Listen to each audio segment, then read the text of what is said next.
me if I don't get the video going. So I would consider you, Dan, as a pillar Mount Rushmore figure here at linebacker U. I mean, you're the all-time tackles leader, so I mean, it pretty much begins and starts with you. Mm-hmm. So Jim said it during his time at the media about how the linebacking position has been, with how these modern defenses have, you're starting to see a lot of defensive linemen tweeners move to linebackers, some safeties move to it. Mm-hmm. You see a lot of 4-2-5 situations where there's only two linebackers on the field.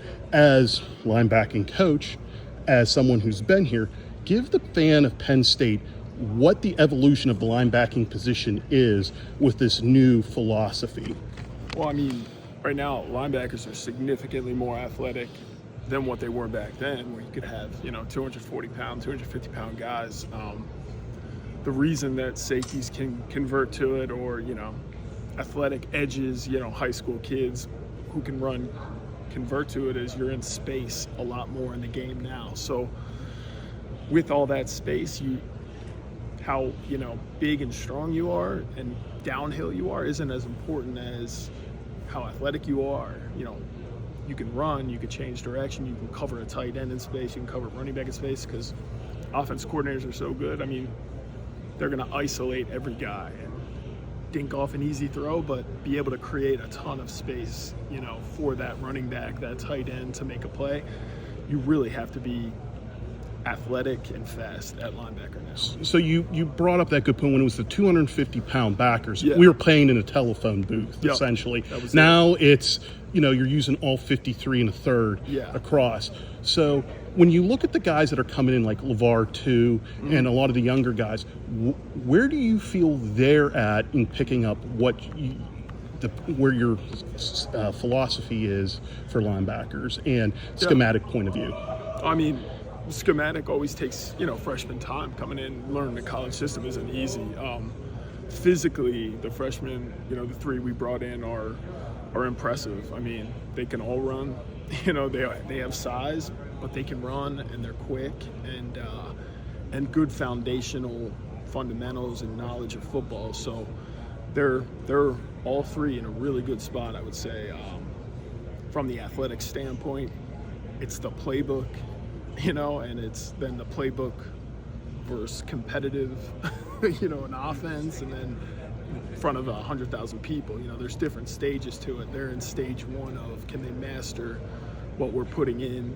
Can they go from the meeting room and apply it to the field, which is every freshman, I've been around at every level. It usually takes, 2 or 3 weeks of repetition before they can truly get it, but they're on the right track. So talk about tackling in space. So a lot of fans, when they see a missed tackle, they're like, oh, there's that arm tackling again. Mm-hmm. Talk about how, your linebackers that you focus on, how do you preach proper tackling when you're in space and you might have to go get, use that athleticism? How do you approach that?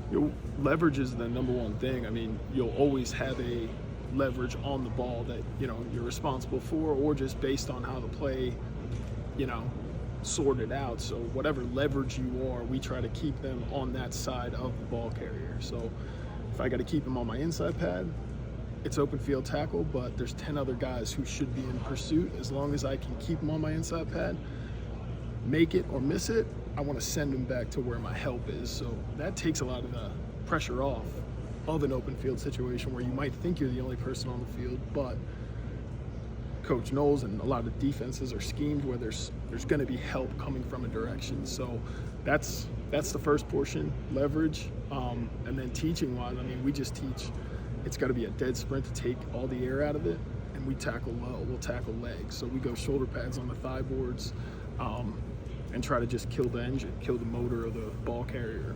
So you had an amazing vision as a player. As a coach, you're obviously still developing a lot of coaching intangibles. What does a guy like Jim Knowles coming in here help develop your coaching game that you hope matches how you were as a player here?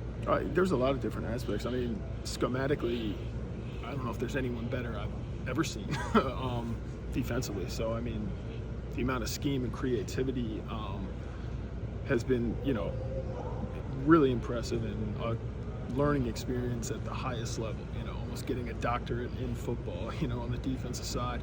Stylistically, he holds a high standard. He's an intense coach. I'm laid back style wise, and